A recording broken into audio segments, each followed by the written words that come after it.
About right now, this is the chaos and violence in Venezuela. There are protesters along the country's border with Colombia, who've stolen a red city bus. They've set that bus on fire to express their outrage over the blocking of humanitarian aid deliveries by President Nicolas Maduro. Let's go to NBC's Mariana Atencio. She's covering the story from Miami. What are you hearing about what's happening there, Mariana? Alex, the standoff at Venezuela's borders could be reaching a boiling point today. The opposition urging its volunteers to help escort trucks with almost 200 tons of humanitarian aid, while the Maduro regime has vowed to block it from coming through.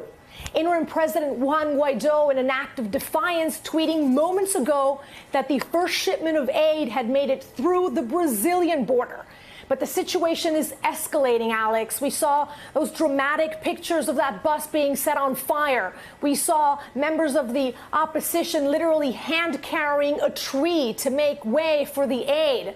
Reports of tear gas, defections by National Guardsmen that are loyal to Maduro that have been placed there to keep the aid from coming through. And yesterday, 2 members of Venezuela's indigenous communities on the border with Brazil were killed in a confrontation with National Guardsmen.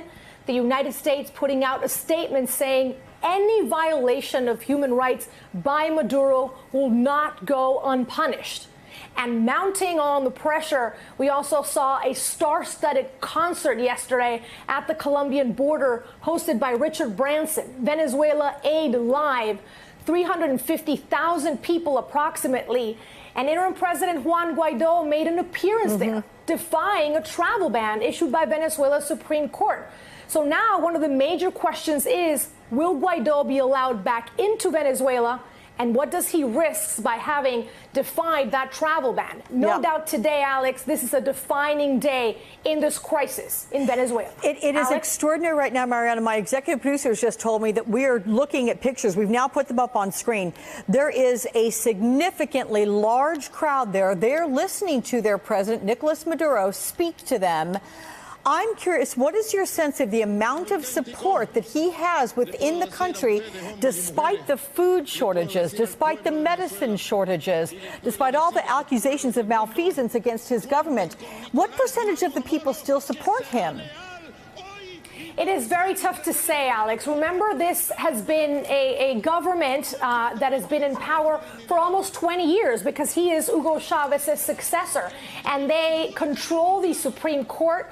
They have a parallel Congress, parallel to the opposition's National Assembly. So they've been in power for so long that any sort of polls that come out of Venezuela from either side have to be looked at very, very closely. But no doubt that the massive shortages of food and medicine have diminished the support for Nicolas Maduro. But the fact that the National Guard as an institution continues to support him definitely benefits the status quo and definitely, benefits him being able to stay in power. So what is so bizarre about the situation is that you now have 2 presidents, 2 ambassadors, 2 national assemblies, and it is hard to know how long this situation is going to last. But a key element in all of this has been the U.S.'s involvement. So we have to see how far the Trump administration is willing to take its hardline stance against Maduro. Alex? A precarious time, to say the least. It seems like every day gets bigger than the next in this confrontation. All right. Thank you so much, Mariana Atencio, for getting us through that.